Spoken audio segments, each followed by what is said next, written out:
Haya, ni mimi hapa kutoka kwa maembe na kuni na kupika mchunga na kimanga. Ni mimi hapa tena mamake. Mimi mama Olweza. Ni mimi mama Olweza niko hapa.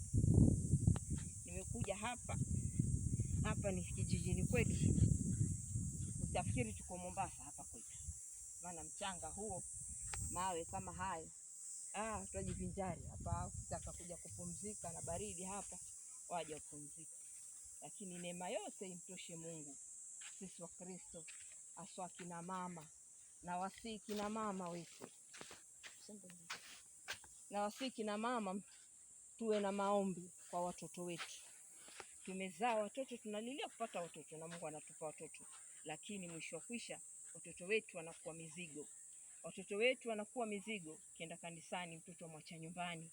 Utaki mtoto naye kaenda kapate maombi.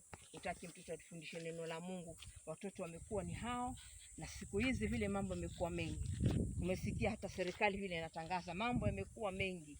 Jamani, tupelekeni watoto wetu makanisani wajifundishe neno la Mungu.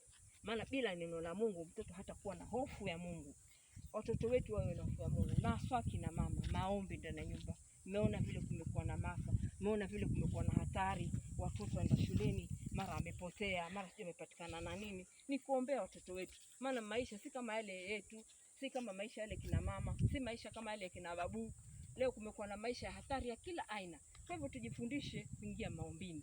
Maana wachawi hawalali, lakini wewe Mkristo unajifunika blanketi mpaka asubuhi umelala pia. Aswa wanaume, hata niseme wanaume ndio mko na, yani sijui nyinyi sijui mjionaje, sijui mjifananishaje na Mungu wa wanaume.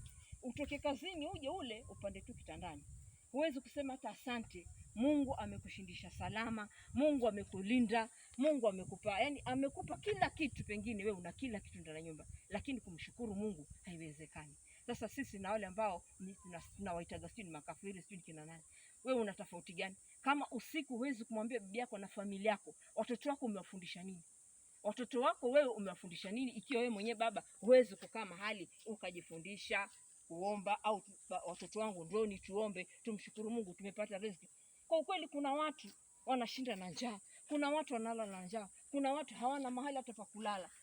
Lakini wewe Mungu amekujalia umepata hivyo vyote, kukaa chini na mke wako na watoto wako ili mkae muombe. Kuomba tu dakika 10.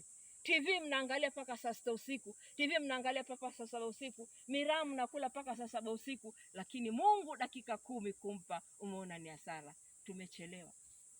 Tunalia jua limekuwa kali, tunalia vyakula vimepanda, lakini tumejiulizaje? Tujiulize sisi wenyewe.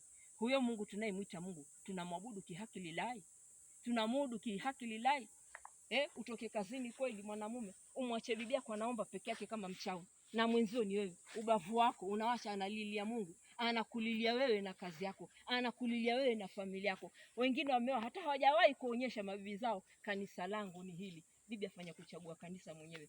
Kesho kikitokea kitu kwa watu waulizana, je, utakuwaje? Utakuwaje? Watu waanza kukusengenya wakati wewe ni nini? Wewe ni maiti. Jamani. Wakati wewe ni maiti ndio watu wanaanza kuulizana, je, huyu alikuwa kenda kanisa gani? Watu wakusengenya wakati uko chini. Tubadilikeni jamani. Tubadilike kidogo. Tuwe kama watoto wa Mungu. Kwa Mungu kipindi umekuwa mgonjwa ndio anza kusema Mungu wangu. Saa ile uko chini ndio nasema watumishi wa Mungu waje niombe. Lakini kutokea siku ulikuwa nazo, ukilala vizuri, hukujali. Ukasema huyu ni Mungu namtaka. Hukujali kabisa. Hukujali, ukajua kama kunaye Mungu anayenilinda, kunaye Mungu anayenipa riziki. Lakini siku kibarua kiambao unasimamishwa, bibi yangu tuombe. Aibu basi. Ni aibu jamani. Tujifundisheni wanaume.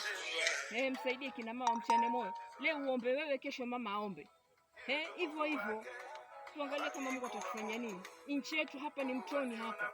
Hapa huu ni mto wa maji mengi, lakini mto leo umekauka. Tujiulize swali gani? Tumwambia Mungu kitu gani? Tumwambia Mungu kitu gani kia mtu namna hiyo utaweza kukauka? Huyo wakanyaga kamba uko wapi? Hebu tumrudieni Mungu jamani. Tumrudie Mungu, tumlilie Mungu. Pengine atatunyeshea mvua. Tumwambie Mungu atupe mvua ya heri, mvua ya kutupa riziki, mvua ya kutupa chakula. Ndio tunaitaka mvua, ndio tunaitaka hiyo kwa amani. Jamani, siwezi tena kupata mwenza, ndipo Mungu anashuka kukuletea mwenza wako. Na kusema siwezi tena kuinuliwa, ndipo Mungu anashuka kutimiza ahadi zake.